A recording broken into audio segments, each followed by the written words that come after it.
শুভ সকাল রোজের পাঁচালী থেকে আমি রিমি নিয়ে চলে এলাম আরেকটি ছোট্ট ভিডিওতে। সবাই কেমন আছেন? আশা করি ভালোই আছেন, আমিও ভালো আছি। কিন্তু বিষয় হচ্ছে, কে কোথা থেকে ভিডিওটি দেখছেন একটু জানাবেন। আমার কিন্তু ভালো লাগছে, আমার কাছে ছোট ছোট কমেন্ট আসছে।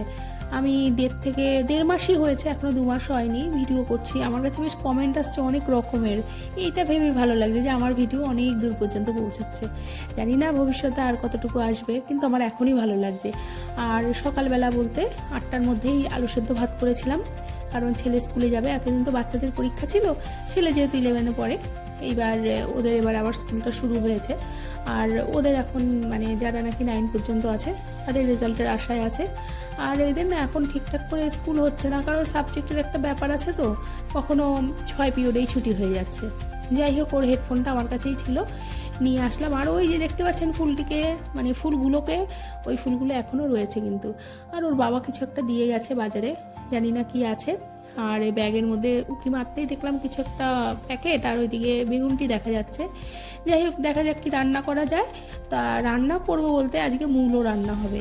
অনেকেই মূলোতে নাক ছিটকায়, কিন্তু আমি বলবো এইভাবে একটু মূলো রান্না করে দেখতে পারেন। আশা করি নিরাশ হবেন না, নাক ছিটকাবেন না। আর মূলোর উপরে কিন্তু প্রেম আসবে, এইটুকুনি আমি বলতে পারি। মানে আমি 100-তে 110% ভাবে বলতে পারি। রুটি অথবা গরম ভাতের সাথে এভাবে মূলোটি একটু খেয়ে দেখতে পারেন। যাই হোক, রেসিপিটি বলি। রেসিপিটি হচ্ছে, মূলোটাকে ঘষে যদি মনে হয় নেবেন তাহলে হবে, আর যদি মনে হয় না একটা পেস্ট করে নেবেন তাহলেও হবে। আমি পেস্ট করে নিয়েছি।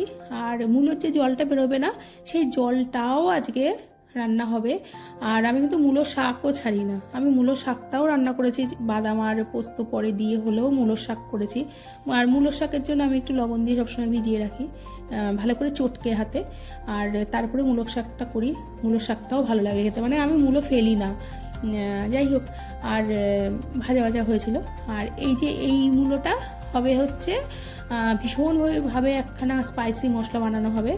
আর টমেটো পেঁয়াজ দিয়ে ভালো করে ভেজে স্পাইসি মশলা যেটা আমার বানানো হবে সেটা হচ্ছে প্রচুর পরিমাণে আদা, রসুন, কাঁচা লঙ্কা আর জিরে দিয়ে অনেকটা, দেখতে পাচ্ছেন অনেকটা নিয়েছি। এই মশলাটা দিয়ে আলুটাকে ভালো করে ভেজে তারপরে এটাকে ওই মূলোর যে জলটা বেরোবে সেই জলটা দিয়ে ভালোভাবে কষিয়ে আলুটাকে সেদ্ধ করতে হবে। বাইরের থেকে এক ফোঁটাও জল দেওয়া যাবে না। আর এই যত কষানো হবে তত আমার পেঁয়াজ রসুনের গন্ধটা ছাড়বে, মূলোর গন্ধটা নষ্ট হবে। আর সত্যি বলতে অনেকে বলে যে মূলোতে গ্যাস হয়, এই হয় সেই হয়, অম্বল হয়, কিন্তু সত্যি বলতে কিচ্ছু হয় না। যাই হোক, ওইদিকে আলু কষানো ভালো করে হয়ে গেছিলো মশলাটা দিয়ে। এইবার আমি এই মূলোটা দিয়ে দেবো। এইবার এই মূলোটা দিয়ে পুরো মূলোটাকে আমি শুকিয়ে ফেলবো, যেমন আপনার শুকনো ভর্তা হয় যেমন, ওরকমভাবে একদম শুকিয়ে ফেলবো। মানে এর কোনো হাতে লেগে থাকবে না, এমনভাবে শুকোবো। আর নামানোর সময় ধনেপাতা, ও হ্যাঁ, একটু মিট মশলা দিয়েছিলাম আমি আবার, আর সামান্য একটু চিনি ব্যালেন্সের জন্য। আর ধনেপাতা তো এখনকার দিনে দিতেই হয়। আর এইভাবে যদি আপনারা মূলো খান, আমি আপনাদের গ্যারেন্টি দিয়ে বলতে পারি, কিছু না হলেও 90% আপনারা বলবেন হ্যাঁ সত্যি মূলোটা টেস্ট হয়েছে। আর আমি জানেন এইভাবে ছোটোবেলায় বাবা যখন ছোট ছিল করে দিতাম, ও না এরকম মূলো হলে পরে ও চিকেন খেত না, বলতো আমার এই মূলোটাই ভালো লাগে। যাই হোক, এটাও একটা ব্যাপার। আর এই মূলোর কিন্তু প্রচুর আমার খাওয়ার লোক আছে, কারণ এতটা মূলো দেখে ভাববেন না যে আমার এতটুকু মূলো কী হবে। যাই হোক, ওই যে মূলোর শাকটা দেখা গেল, বেগুন ভাজা করেছিলাম, ডাল আর মূলোর ঘন্ট করেছিলাম। আর টুকুর জন্য একটু বেড়ে দিলাম, ও নিয়ে যাবে, ও প্রায় একটু একটু করে দিই, ও নিয়ে যাবে, এইটুকুতেই ওরও হয়ে যাবে। আর ঈশিতা এসেছিলো, ঈশিতা ওই মূলোর নাম শুনে খাবে না বললে, বললাম তুই একটু টেস্ট কর। টেস্ট করে বুঝতেই পারেনি, বলছে এই মা এত সুন্দর খেতে মূলো। যাই হোক, ওকে নাকি আরেকদিন মূলো খাওয়াতে হবে। বললাম আমি যাওয়ার আগে তুমি কিন্তু আরেকদিন মূলো খাওয়াবে। বেশ তাই হবে। আর ওর খুব ভালো লেগেছে। বিষয় হচ্ছে এটা, ও বুঝতেই পারেনি যে ওটা কি খেয়ে নিয়েছে। আর যে রান্না করে না তার কাছে এটা কিন্তু একটা পরম প্রাপ্তি। ছোলার শাক না, মেথির শাক। হ্যাঁ হ্যাঁ হ্যাঁ হ্যাঁ, কে বুনেছে এটা? কার এটা? জমিটা কার?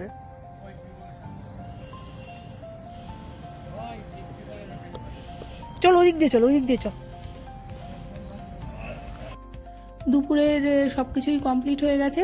ছেলে আজকে হাফ স্কুল হয়েছে, বাড়িতে চলে এসছে, কারণ ওর আবার একটা পড়া আছে, ও বেরিয়ে গেছে। আর ওর বাবাও বলল যে সে দোকানে চলে যাবে। এখন তো ছোটো দিনের বেলা, এখন ভীষণ তাড়াতাড়ি সন্ধে হয়ে যায়, তাই একটু তাড়াতাড়ি যায়, 4টের আগেই বেরিয়ে যায় বাড়ির থেকে। আর ওই যে সেই বাগানটায় আসলাম যেখানে মেথি শাক তোলা হচ্ছিল কেউ একজনা, পরে জানতে পারলাম ইনি আমাদের চেনা মানুষই একজন। যাই হোক, ওখানে কিছুক্ষণ দাঁড়ালাম, আসতেই কলা বাগানের পরেই এখানটায় বাঁধাকপি ছিল। আর এই বাঁধাকপি এখানটা দেখে মনে হলো যে এখনও তৈরি হয়নি, সবেমাত্র শুরু হয়েছে আর কি। দিয়ে আমি আবার ওনাকে বললাম, এই যে সেই মানে মেথির শাকগুলো যেগুলো বললাম না যে তুলছিল, উনি সবজি বিক্রেতা, চাষ করেই তারপরে উনি বিক্রি করেন। যাই হোক, আমি আবার বললাম যে বাঁধাকপিগুলো কবে তুলবে গো? বললো যে বাঁধাকপি 15-20 দিন পরে তুলবো।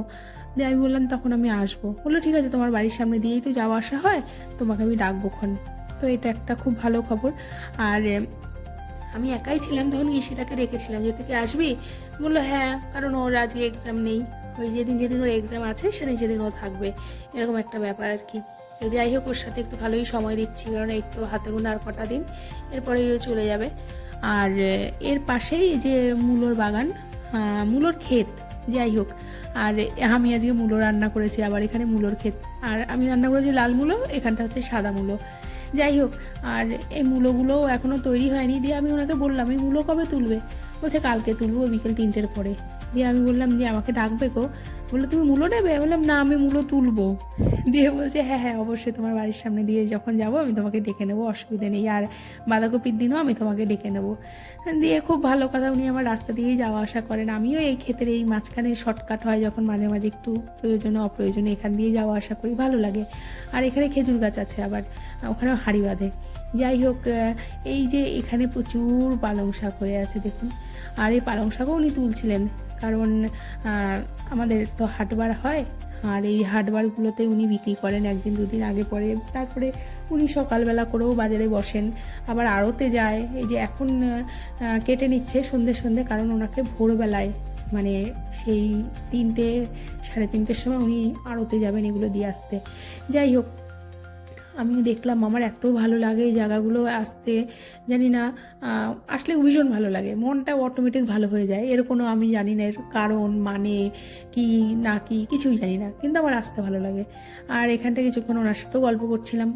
দিয়ে এই যে সে বলছিলাম না আমাদের এখানে হাঁড়ি ভাঙা হয়, মানে হাঁড়ি বাঁধা হয় খেজুর গাছে, এই সেই হাঁড়িগুলো, এগুলো প্রতিদিন ধুয়ে বাঁধা হবে। আর সত্যি বলতে শীতকালেই না এই সুন্দর, যত শীত পড়বে তত সুন্দরভাবে হাঁড়িতে রসটা আসে আর কি। তো আমাকে মাঝে মাঝে না আবার এই পাশের বাড়ি এক দিদি হাঁড়ি বাঁধলে পরে রস দেয়, খেজুরের রস, আপনাদের দেখাবো এরপরে যেদিন দেবে। যাই হোক, আর এই তারপরে একটু বসার পরে রাত্রে রুটি করতে চলে আসলাম। আর আজকের ভিডিওটি এইটুকুনি। যদি ভালো লাগে ভিডিওটি অবশ্যই লাইক কমেন্ট শেয়ার করবেন, আর ভালো লাগলে একটি লাইক করবেন। দেখা হবে নতুন আরেকটি ভিডিওতে। আর আমার ভিডিওটি কে কোথা থেকে দেখছেন প্লিজ আমাকে বলবেন। আর আমার রুটিগুলো কিন্তু ফুলে যাচ্ছে, যাই হোক, রুটি ফুললে আমার মনটাও ভালো হয়ে যায়। আর ভিডিওটি যদি ভালো লাগে একটু লাইক করবেন ততক্ষণ। আর হ্যাঁ, আমি আবার নতুন ভিডিও করব, আমার ভালো লাগছে ভিডিও করতে। যাই হোক, দেখা হচ্ছে নতুন আরেকটি ভিডিওতে। সবাই ভালো থাকবেন, সুস্থ থাকবেন, সাবধানে থাকবেন। দেখা হচ্ছে নতুন একটি ভিডিওতে। আজকে এই পর্যন্তই, সবাই সুস্থ থাকুন।